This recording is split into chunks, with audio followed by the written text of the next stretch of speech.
Assalamualaikum warahmatullahi wabarakatuh. Jumpa lagi dengan Pak Miftah belajar bersama di kelas 4. Sebelumnya, bagaimana kabar teman semua? Alhamdulillah, tentunya dalam keadaan sehat dan baik-baik saja.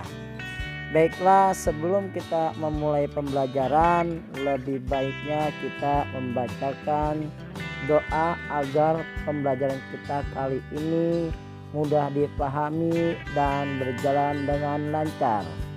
Untuk itu, sebelumnya marilah kita siapkan alat tulisnya, buku paketnya, serta buku tulisnya.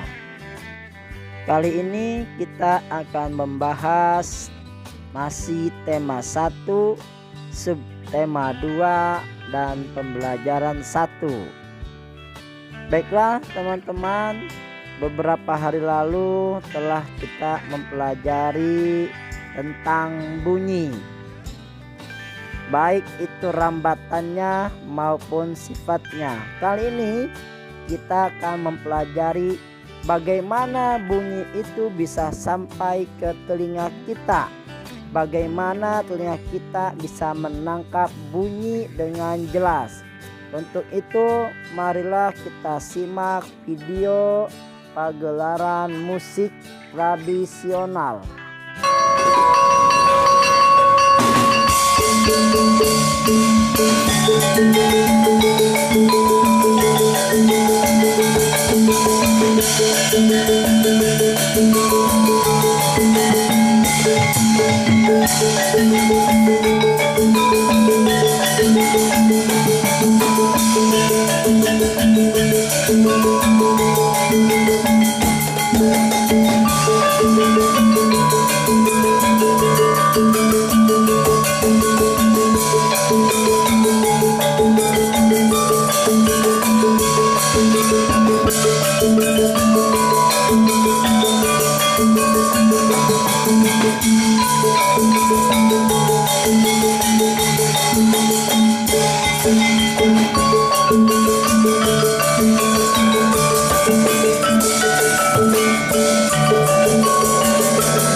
Berdasarkan video yang tadi kita saksikan secara bersama, bahwa bunyi dapat kita dengar jika bunyi itu merambat melalui 3 jenis.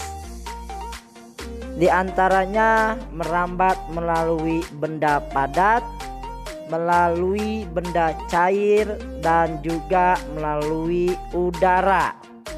Bagaimana bunyi dapat kita dengar?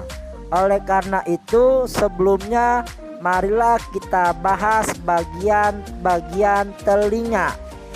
Telinga terbagi 3 ruang. Yang pertama, telinga bagian luar, kedua telinga bagian tengah, dan terakhir telinga bagian dalam.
Berikut cara kerja telinga.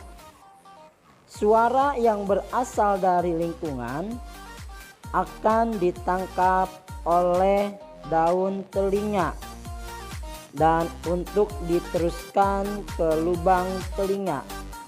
Bunyi yang ditangkap tadi akan diteruskan ke gendang telinga melalui saluran pendengaran. Bunyi yang berada di gendang telinga itu akan bergetar. Gendang telinga yang bergetar diteruskan ke 3 tulang pendengaran dan juga 3 saluran setengah lingkaran, yang kemudian diteruskan ke rumah siput. Tulang-tulang pendengaran itu memperbesar getaran bunyi dan mengirimnya ke telinga bagian dalam atau rumah siput. Di rumah siput terdapat cairan limfa dan bergetar sehingga mengaktifkan ujung-ujung saraf pendengaran, dan bunyi itu akan diteruskan ke otak melalui saraf pendengaran. Kemudian otak akan menerjemahkan bunyi tersebut sehingga kita mudah memahaminya. Gangguan ataupun penyakit pada telinga. Yang pertama, tuli atau tidak dapat mendengar. Tuli juga ada yang sejak lahir dan ada juga setelah dewasa. Tuli yang sejak lahir itu mengakibatkan orang tidak bisa bicara. Sedangkan tuli setelah dewasa, hal ini disebabkan karena kerusakan gangguan telinga dan juga saraf-saraf telinga. Yang kedua, bisul atau luka dalam telinga. Hal ini disebabkan oleh infeksi kebiasaan buruk mengorek telinga dengan menggunakan jari atau benda lain sehingga dapat melukai telinga. Yang ketiga, otomikosis, yaitu infeksi saluran pendengaran bagian luar. Hal ini disebabkan oleh jamur. Yang keempat, otosklerosis, yaitu kelainan yang terjadi pada tulang pendengaran. Dan yang kelima, keluarnya cairan yang berbau busuk. Berikut ini adalah cara menjaga kesehatan telinga. Yang pertama, bersihkan telinga dengan benar. Kedua, hindari telinga dari suara keras. Yang ketiga, jagalah telinga agar tetap kering. Dan yang keempat, periksalah ke dokter secara rutin. Demikianlah pembelajaran kita kali ini mengenai seputar tentang telinga. Dan untuk lebih memahami pembelajaran kita kali ini, maka teman-teman kerjakan tugas halaman 57 dan 58 di buku paket tematik 4A. Dari Pak Miftah, sekian. Wassalamualaikum warahmatullahi wabarakatuh.